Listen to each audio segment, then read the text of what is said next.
Саламатсыздар ма? Бүгін 3-ші сынып 106-шы сабақ. Сабақтың тақырыбы разрядтан аттама 2 таңбалы санды 1 таңбалы санға жазбаша бөлу.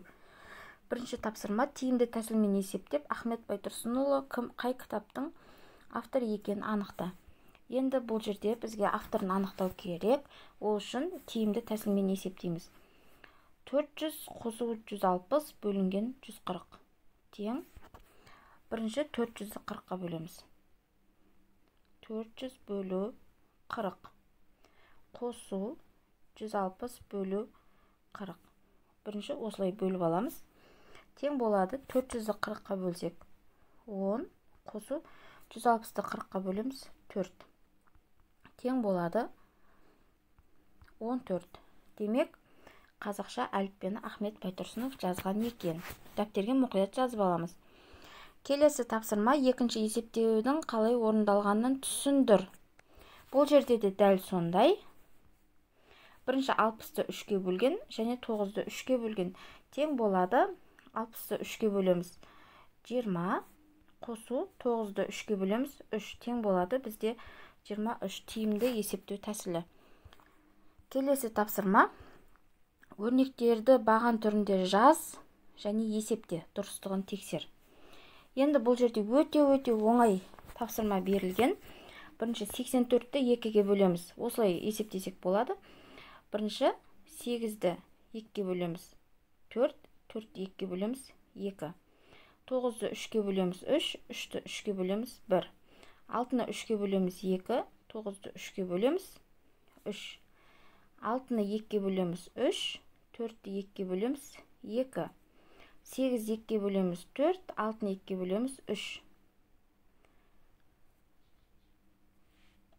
8-ді 4-ке бөлеміз 2, 4-ді 4-ке бөлеміз 1.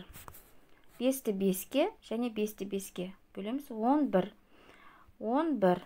63-ті 3-ке бөлсек 21 шығады. Келесі тапсырма: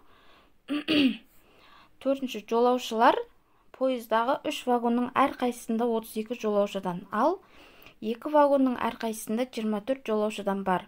Пойызда барлығы қанша жолаушы бар? Енді бізде 3 вагонда, бірінші 3 вагонның әрқайсысында деп тұр, 3 вагонның әрқайсысында 32 жолаушыдан, ал 2 вагонның әрқайсысында 24 жолаушыдан бар. Енді біз осы 3 вагон мен 2 вагонның жолаушысын анықтап аламыз жеке-жеке.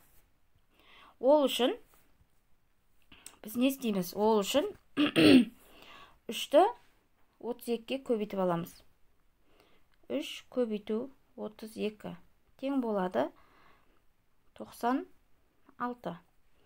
Енді 2 көбейту 24 тең болады 48. Енді осы 5 вагондағы жолаушылардың санын анықтау үшін екеуін қосамыз. 96 мен 48-ді қоссақ 144. Бізде барлығы 144 жолаушы бар екен. Келесі тапсырма: есепті әртүрлі тәсілмен шығар.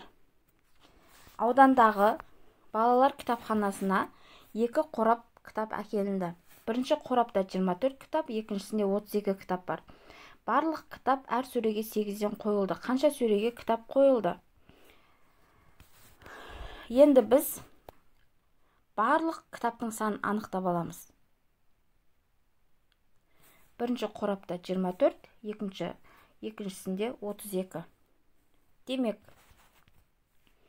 біз 24 пен 32-ні қосамыз. 32 қосу 24 тең болады 56. Енді 8-ден қойылды деп тұр, барлық кітап әр сөреге 8-ден қойылды. Енді 56-ны бөлеміз 8-ге, тең болады 7. Бізде 7 сөреге 8 кітаптан қойылған екен. Өйткені 7 сөрені 8-ге көбейтсек 56 шығады. Мына 7 сөрені көбейтеміз 8 кітапқа, тең болады 56. Тексеріп көреміз.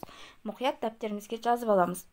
Келесі 476 миллиметрді дециметрге бөлген кезде 4 дециметр, 7 сантиметр, 6 миллиметр шығады. 6 миллиметр. 75 дециметр, 5 сантиметр. 75 сантиметр, 750 миллиметр. 1 километрде 1000 метр болады. 1 километрде 1000 метр болады. 1 сантиметрде 1 метрде 100 сантиметр болады. 1 метрде 1000 миллиметр болады екен. Осымен бүгінгі сабағымыз аяқталды. Каналға тіркеліп, лайк басуды ұмытпаймыз. Сау болыңыздар.